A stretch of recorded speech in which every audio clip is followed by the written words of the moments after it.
নিষিদ্ধ মাংস কেন্দ্ৰ কৰি কলিয়াবৰৰ জখলাবান্ধা চিকনি বৰহুলাত উত্তেজনা হামিদ আলী নামৰ লোকজনৰ ঘৰত উদ্ধাৰ নিষিদ্ধ মাংস ৰাইজৰ অভিযোগৰ ভিত্তিত জখলাবান্ধা আৰক্ষী অভিযান চলাই গ্ৰেপ্তাৰ কৰে 2 মহিলাসহ 5জনকৈ অভিযুক্ত ধৃত লোককেইজন হামিদ আলী জোসেফ নায়ক জালালুদ্দিন নিষিদ্ধ মাংসৰ ব্যৱসায়ত নিয়োজিত 3খন বাইক 2খন ই-ৰিক্সাও জব্দ কৰিছে জখলাবান্ধা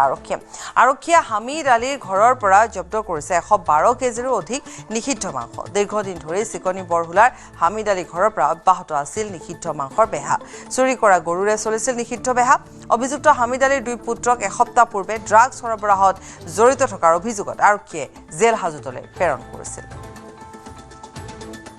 ইয়াত আমি 2 ঘণ্টামানৰ আগত এটা খবৰ পালো যে ইয়াতে তেওঁলোকে গো মাংসৰ এটা বেপাৰ চলাইছে বুলি আমি খবৰ পাই আৰক্ষী প্ৰশাসনক খবৰ দিলো তেওঁলোকো আহিলে আমি সকলো আহি ইয়াতে গো মাংস আমি পালো এটা আৰক্ষী প্ৰশাসনে সিজ কৰিলে আৰু লগতে বহুত সংখ্যক বাইক টমটম স্কুটি এখিনি পোৱা গৈছে আৰু তেওঁলোকৰ মানে কি 2 নম্বৰী কাবাটোৱে বেছি এই ঘৰটো হামিদ আলী বুলি কয় মালিকজনৰ নাম তেখেতক অলৰেডি হেৰি কৰিছে আৰু গ্ৰেপ্তাৰ কৰিছে চিকনি বৰহুলা আৰু তেওঁলোকৰ পুতক দুজনকো আজি এসপ্তাহ আগতে জখলাবান্ধা আৰক্ষীয়ে গ্ৰেপ্তাৰ কৰি জেল হাজতলৈ প্ৰেৰণ কৰিছে ড্ৰাগছৰ লগত জড়িত তেওঁলোকৰ ঘৰখন মানে সম্পূৰ্ণৰূপে 2 নম্বৰী কাৰবাৰতে জড়িত আৰু এই অঞ্চলটো হিন্দু মুছলিম মানে বসতি অঞ্চল ইয়াত তেওঁলোকে মানে সপ্তাহত 15 দিনত 20 দিনত এনেকৈ গৰু আনি কাটি পেলাই তেওঁলোকে বিক্ৰী কৰি থাকে